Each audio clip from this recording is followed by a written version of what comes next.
નમસ્કાર ખેડૂત મિત્રો, આજે આપણે આવી ગયા જુનાગઢ જિલ્લાના વંથલી તાલુકાની અંદર. તો અહીંયા પ્રગતિશીલ ખેડૂત છે, એને તુવેરનું વાવેતર કર્યું છે. તો આપણે એની પાસે અભિપ્રાય લેશું.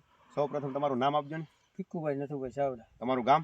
ખોરાસા, તાલુકો વંથલી અને જિલ્લો જુનાગઢ. બરોબર. બીજું તમે આ કઈ તુવેરનું વાવેતર કરેલું છે? ફૂલે પુષ્પા. બરોબર. અને તમે ફૂલે પુષ્પા ગયા વર્ષે ક્યાંય જોઈ હતી કે તમને કઈ રીતે મને ખ્યાલ પડી કે અમારે પુષ્પા વાવી આપણે ક્યાંય જોઈએ નથી, પરબારી વાવી. વિડીયો દ્વારા અમને માહિતી એવી મળી કે આ તુવેર વાવવી છે. તુવેર સારી છે. વિડીયો પર તમને ખ્યાલ આવ્યો, બરોબર. બીજા નંબરમાં કે તમે વિડીયો જોયો હોય દાખલા તરીકે, બરોબર. પછી જે વિડીયો જોયો તો એ પ્રમાણે આનું કેરેક્ટર છે કે એથી નબળું છે, કેવું છે આમાં? એનાથી બહુ સારું છે, વિડીયો કરતા સારું છે. મતલબ અમે જે ગયા વર્ષે જે વિડીયો મૂક્યા એ પ્રમાણે તો રિઝલ્ટ છે જ. એના કરતા સારું છે. એવું હોય કે વિડીયો ગમે ત્યારે ઉતાર મૂક્યો હોય ને, એ હંમેશા સારી જગ્યા હોય ત્યાંથી સીન લીધો હોય, કા એવું હોય કે 2-5 છોડો હોય એ બતાવીને લીધો હોય છે. એ સારું છે બહુ.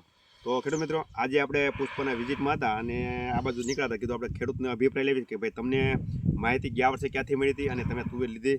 આ ગામમાં લગભગ ઓછામાં ઓછું 300-400 વીઘાનું આ ગામની અંદર ફૂલે પુષ્પાનું અત્યારે વાવેતર છે, બરોબર. જનરલી કેવા ખેડૂતોને અભિપ્રાય છે મતલબમાં કે આ વાવ્યા છે બહુ સારી તુવેર છે. બધાના રિસ્પોન્સ સારો. તો અત્યારે ફ્લાવરિંગ સ્ટેજમાં છે, તમે બધા જોઈ શકો.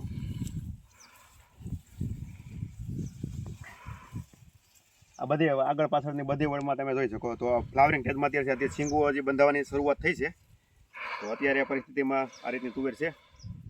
અને તમારા વિસ્તારમાં કેવી તુવેર છે તમે પણ કોમેન્ટ કરજો, જેથી કરી અને બીજા ખેડૂતને પણ ખ્યાલ આવે આગલા વર્ષે કે આનું વાવેતર કરવું જોઈએ કે ન કરવું જોઈએ. તો બસ આજે આટલું. નમસ્કાર.